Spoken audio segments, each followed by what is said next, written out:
Magic Mage from server 243. Today we're going to take a journey and explore the elemental unit boost you receive when you deploy units of the same element in your marches. And within the elemental unit boost, there's 3 different boosts you can receive. If you deploy 5 units of the same element, so that would be your 4 immortals and the dragon, you increase your troop HP or health points by 10%. And that's significant. However, if you're deploying 4 units of the same elemental type, whether it be 3 immortals in the dragon or 4 immortals in a different dragon, you will receive the immortal physical attack boost of 20% and the immortal magical attack boost of 20%.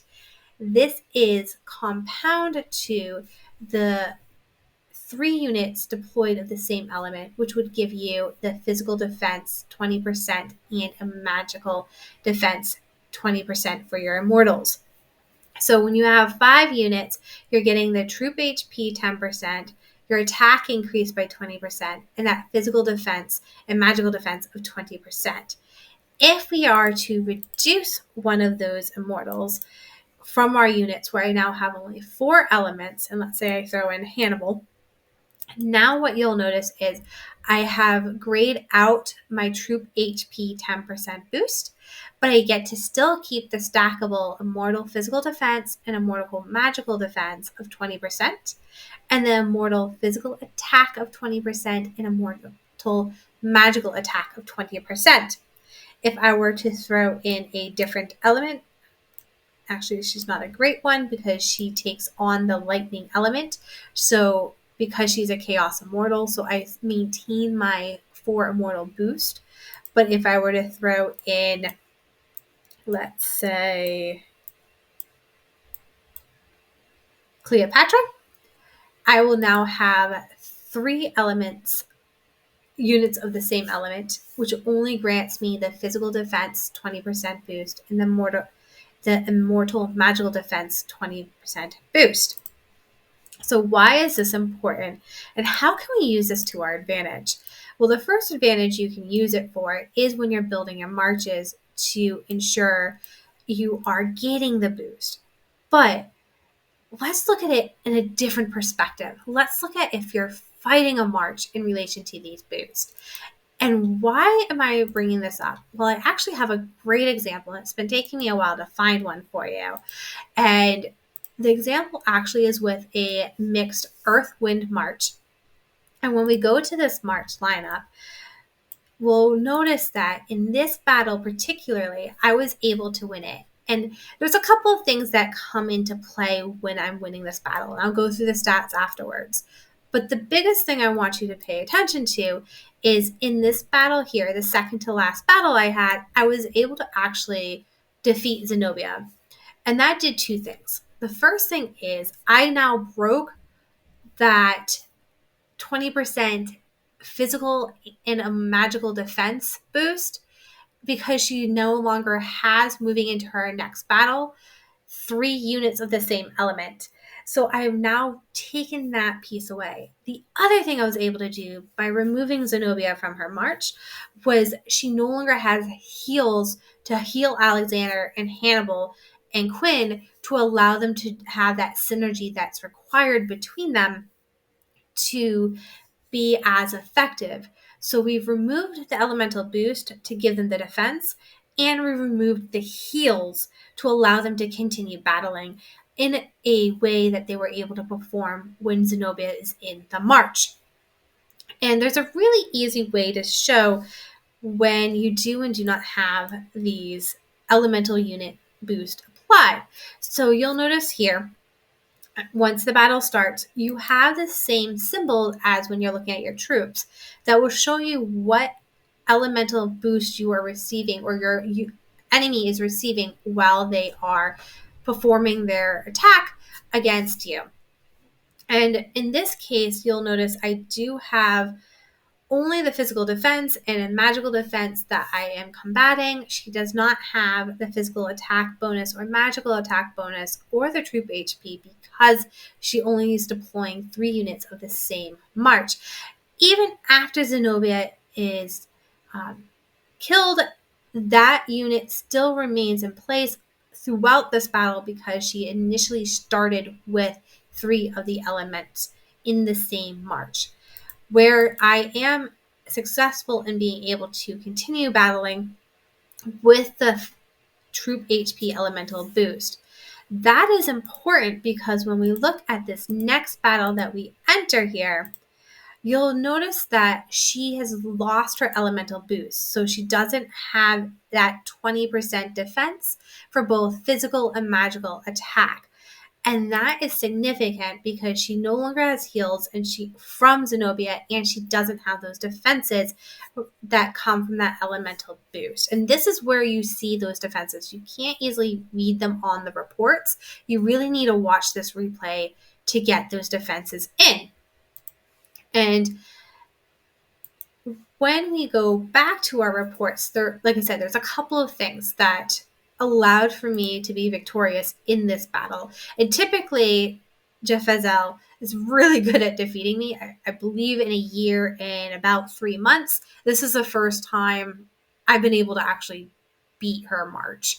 But when we look at the actual physical reports in regards to these battles, we'll notice that the stats, for the most part, were pretty compatible in terms of our technology. We're in the same alliance. So when I'm even in the arena, our stats really play about head to head for exactly where we each are. But I do have a little bit increased in that HP for the troops. In this case, my academy technology is a little bit stronger. If I apply a specific castle skin, I actually get to increase that by an extra 2%. And then the Immortal VIP status for level 15 does come into play, giving me some increased attack and defense, which is extremely beneficial. She does have the 4% VIP status for her defense. And then when we move down to our crit, she does have a little bit stronger academy technology for her crit. We both had Lord Talents applied, but my Lord Talent was slightly greater for my crit values in regards to Shieldman. And then the VIP bonus again comes into play, which is significant for my ability to compete. So that was one of the battles where I was able to win. Typically, as I explained, I don't normally win against her. Don't know if I have any other battles against her. Nope, not right now.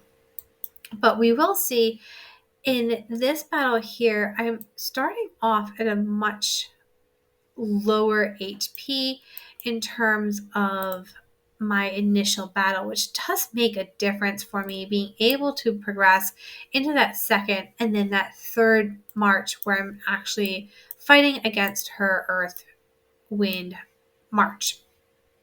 And that really does make a significant difference as well. And when we're looking at her earth wind march in this play, her heals, you'll see, are greatly different and much bigger.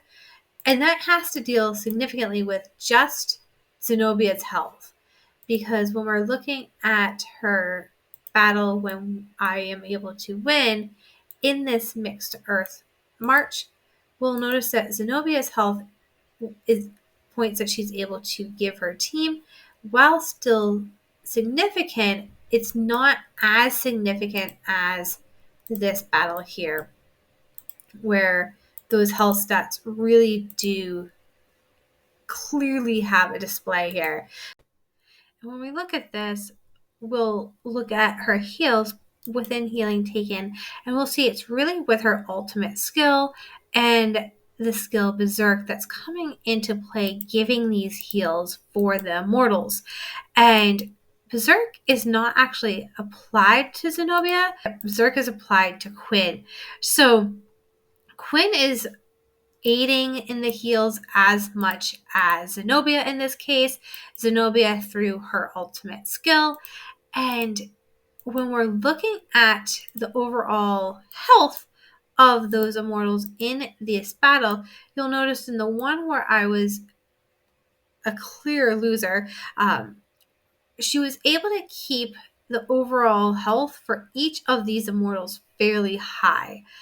But when we look at the one where I was able to triumph over her march, that changed. And that changed here, where you'll notice I was able to drastically decrease the overall health of Zenobia. So when she moves into her second battle, I'm able to remove Zenobia and continue decreasing Quinn's healings.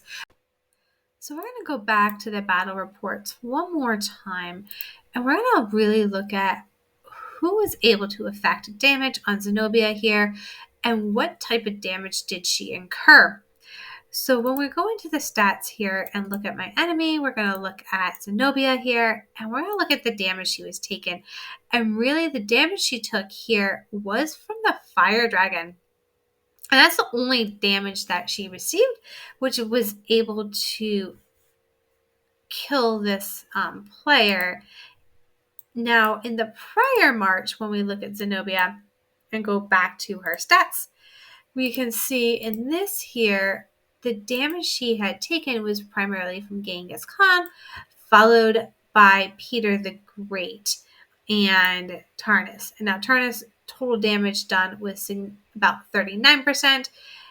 Genghis was about 50%, and then Peter being 7%, YSG 3%, and Richard 1%. And Peter's main damage was fighting Will. Genghis Khan was Arrow Storm and Death Breath. And then Lightning Streak for Tarnus, which is that true damage. And it wasn't done to a stunned immortal because she wasn't stunned when it came in. Because when we look at the stats again, we'll notice that the stuns applied.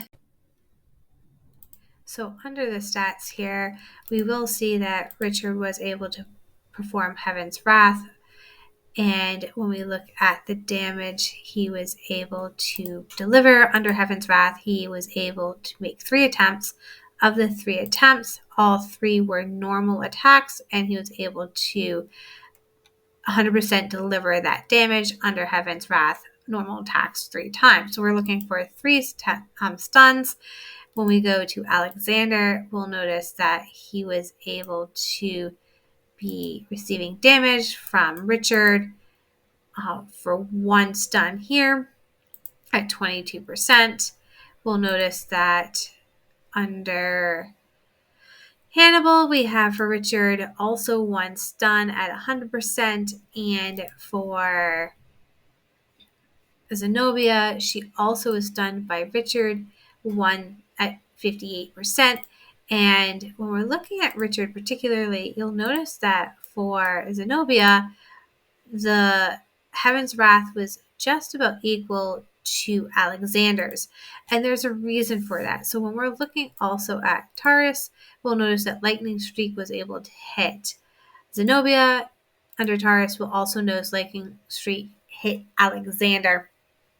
And why I'm pointing this out is when we're replaying this battle here, when an immortal is struck by a lightning streak and that immortal is stunned at that time frame, we will notice that in that case, the damage is doubled. So the first thing we're looking for is that was just the increased damage. You'll know she is stunned here, and that's this star symbol here that's also signified by a spiral, which is this one here. And she was just hit while attacked by Taurus, and that really makes a difference with regards to the damage that is dealt.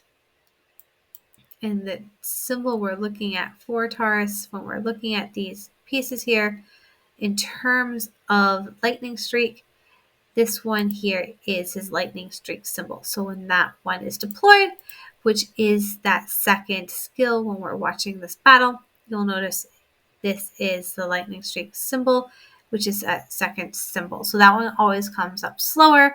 It's the second dragon skill that is deployed for my march.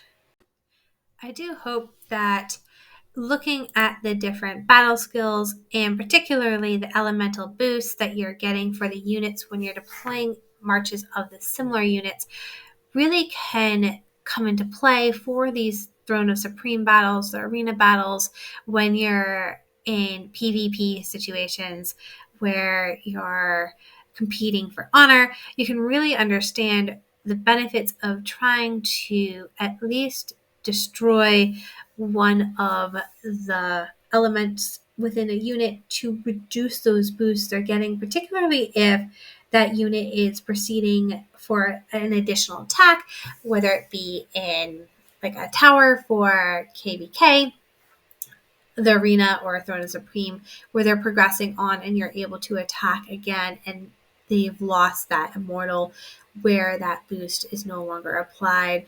If you liked this video, please remember to like and subscribe. And until next time, have a wonderful day.